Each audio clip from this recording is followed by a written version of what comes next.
In the midst of a turbulent and uncertain time for the Catholic Church, a new and controversial decision by Pope Francis has sent shockwaves throughout the faithful. Despite facing severe health challenges, the Pope recently made an appointment that has stirred deep concern within the Church community. This decision has sparked debates, conversations, and criticisms from both within the Vatican and the broader Catholic world, especially among those who feel the Church is moving further away from its traditions. This new appointment involves a figure whose public stances have long been at odds with Church orthodoxy. Known for her outspoken opposition to core doctrines, particularly regarding human sexuality and the ordination of women, she has been appointed to a role within a Vatican body entrusted with overseeing education in ecclesiastical institutions. This is not a minor role.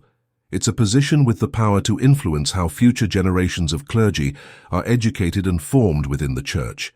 For many, this appointment is troubling. The Church has always held certain doctrines to be sacred, matters that are divinely ordained and integral to the faith. To see such an appointment made, especially when her views challenge these core principles, has left many asking, what is happening within the Vatican? Why is Pope Francis making such controversial decisions? And perhaps most importantly, what does this mean for the future of the Catholic Church?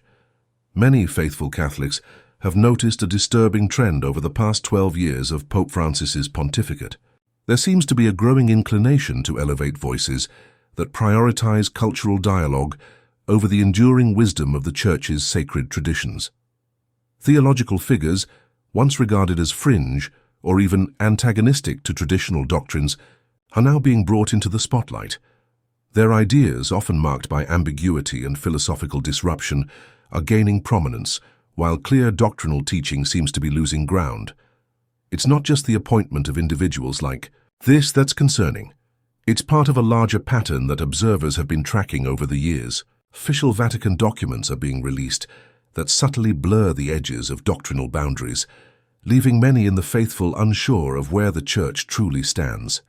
The Church's mission, once clear and unwavering, seems to be clouded by shifting language, vague pastoral messages, and a growing desire to appease modern cultural trends. For many of the faithful, this is a deeply unsettling reality. They want a Church that teaches with clarity, a Church that holds fast to the eternal truths of the faith, not one that bends and adapts to the whims of modern society. They yearn for a leadership that does not compromise the core teachings of the faith, but rather boldly defends and lives them out. Among those raising their voices in protest is Archbishop Athanasius Schneider, a figure known for his staunch defense of traditional Catholic doctrine.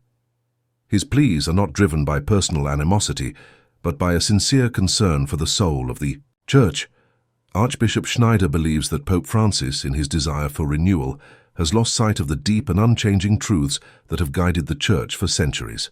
His call is simple: for Pope Francis to end his papacy with a powerful affirmation of the Church's doctrinal foundations, a gesture that would restore clarity and peace to a flock that is increasingly confused and scattered. But Archbishop Schneider is not alone in his concerns. Another powerful voice has now joined the chorus of those calling for a return to clarity and tradition. Archbishop Héctor Aguirre, the former Metropolitan Archbishop of La Plata, Argentina, has also stepped forward with a bold message. In a recently published article, Archbishop Aguirre speaks of the decadence of the Church under Pope Francis. His words are not spoken with venom, but with a heavy heart, reflecting on what he sees as the slow collapse of the Church's identity and mission. Archbishop Aguirre's reflection is deeply personal. He comes from Argentina, the very country where Pope Francis was born and began his journey to the papacy. Aguirre understands the cultural and religious landscape of Argentina like few others, and what he sees unfolding within the Church is deeply troubling. According to him, the Church is no longer the vibrant force it once was in Argentine society. Its influence has dwindled, its voice weakened, and its message has been diluted.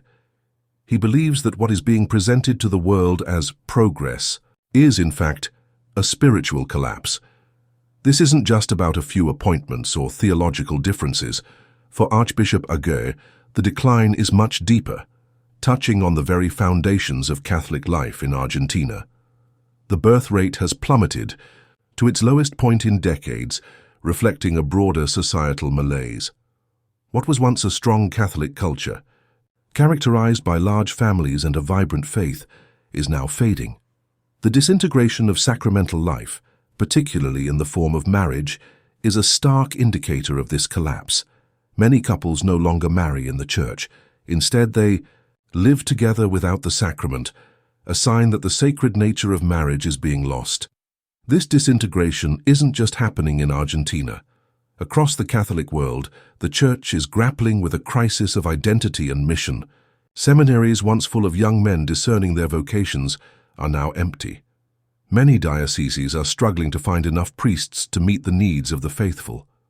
The number of bishops continues to rise, but the number of priests continues to fall. This phenomenon is a sign of a church that is expanding its hierarchy while at the same time losing its ability to serve the faithful. Archbishop Aguirre's concerns are not limited to Argentina. He believes the situation is reflective of a broader global crisis within the church. The spiritual fire that once burned brightly is now struggling to survive, dimmed by layers of ambiguity, bureaucracy, and a growing obsession with political correctness. The church, once a beacon of truth and clarity, is now caught in a cycle of endless meetings, documents, and commissions that fail to inspire or lead. The faithful are searching for something more, something deeper, but too often they find only hollow words and empty structures. What's at stake here is not just the direction of a single papacy, but the very soul of the Church itself. As Pope Francis has made controversial decisions, many have begun to question whether the Church is still living in accordance with its true mission. Has it become so entangled in the politics of the world that it has lost sight of the eternal truths it is meant to proclaim? Has the voice of the Church become so muffled by bureaucracy and internal dialogue that it can no longer speak clearly to the world? The faithful, according to Archbishop Aguirre, are increasingly feeling like strangers in their own church. They no longer recognize the language coming from church leaders. Homilies avoid doctrine in favor of vague encouragement. Official documents, while filled with lofty language, do little to inspire or guide. The fire that once drove the apostles to preach with boldness and conviction now flickers faintly, obscured by the fog of compromise and confusion. This is a crisis of leadership, but it is also a crisis of faith. The Church is facing an identity crisis, caught between the desire to please the world and the need to remain faithful to the gospel. Archbishop Aguirre's call is clear. The Church must return to its roots. It must rediscover its mission, its purpose, and its spiritual fire.